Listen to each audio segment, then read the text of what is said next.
ಸಿಹಿ ಹನಿಗಳ ಸಹಿ ಹಾಕಿದ ಚಟಪಟ ಸದ್ದಿನ ಸಾಕ್ಷಿ ಹೇಳಿದ ಓ ಮಳೆ ಹನಿಯೇ ಈ ಪ್ರಕೃತಿಗೆ ನೀನೇ ಗೆಳತಿಯೇ.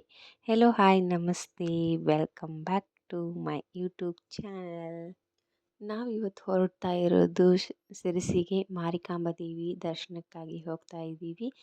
ಅಲ್ಲಿಗೆ ಹೋದ ತಕ್ಷಣ ಅಂತೂ ತುಂಬ ಚೆನ್ನಾಗಿ ದರ್ಶನ ಆಯಿತು.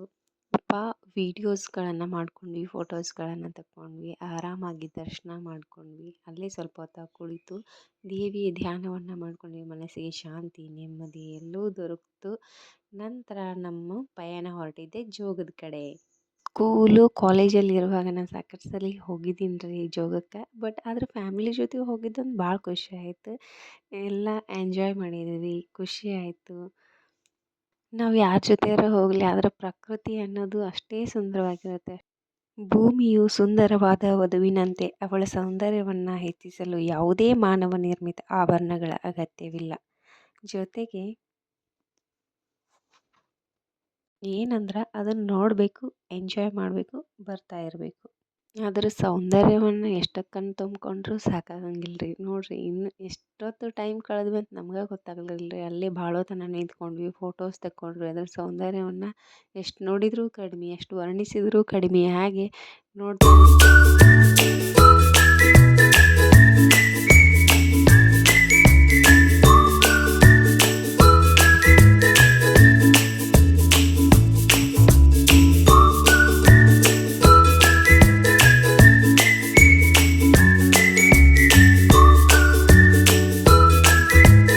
ಅಲ್ಲಿಂದ ನಾವು ಹೊರಟಿದ್ದು ಬಳೆ ಪದ್ಮಾವತಿ ಅಮ್ಮನವರ ದರ್ಶನಕ್ಕಾಗಿ. ಅಲ್ಲಿಯೂ ಸಹ ನಮಗೆ ಯಾವುದೇ ತೊಂದರೆ ಆಗದೆ ಆರಾಮಾಗಿ ದರ್ಶನ ಮಾಡ್ಕೊಂಡ್ವಿ. ಅಲ್ಲೇ ಗುಡಿಯೊಳಗೆ ಸ್ವಲ್ಪ ಮಕ್ಕಳೆಲ್ಲ ಆಟ ಆಡಿದ್ವು, ಫೋಟೋಸ್ ತೆಕ್ಕೊಂಡ್ವು.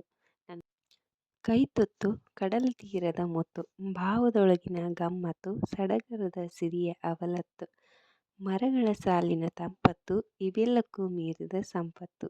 ಯಾಕೋ ನನ್ನ ಮಗಳನ್ನ ನೋಡಿ ಈ ಒಂದು ಕವನ ಹೇಳಬೇಕು ಅಂತ ಅನ್ನಿಸ್ತು, ಅದಕ್ಕೆ ಹೇಳಿದೆ.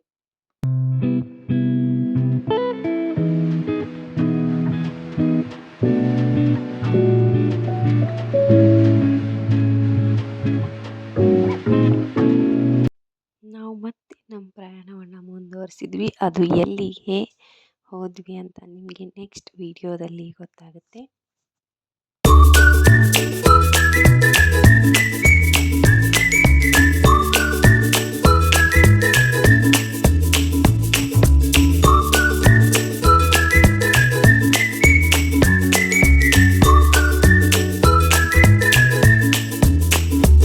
ಹೀಗೆ ನಮ್ಮ ಪ್ರಯಾಣವನ್ನು ಮುಂದುವರಿಸ್ತಾ ಇದ್ವಿ. ಹೋಗುವಾಗ ಅಲ್ಲಿ ಪ್ರಕೃತಿಯ ಮಧ್ಯದಲ್ಲಿ ನಮಗೊಂದು ಜಲಪಾತ ಕಾಣಿಸ್ತದೆ. ನೋಡಲಿಕ್ಕೆ ಅಂತ ಗಾಡಿಯನ್ನು ವಾಪಸ್ ತೊಗೊಂಡು ಬಂದ್ವಿ.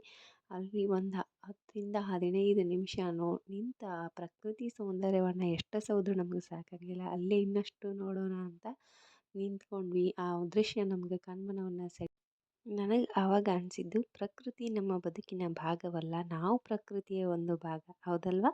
ಯಾರಿಗೆಲ್ಲ ಈ ವಿಡಿಯೋ ಇಷ್ಟ ಆಯಿತು ಲೈಕ್ ಮಾಡಿ, ಶೇರ್ ಮಾಡಿ, ಸಬ್ಸ್ಕ್ರೈಬ್ ಮಾಡಿ.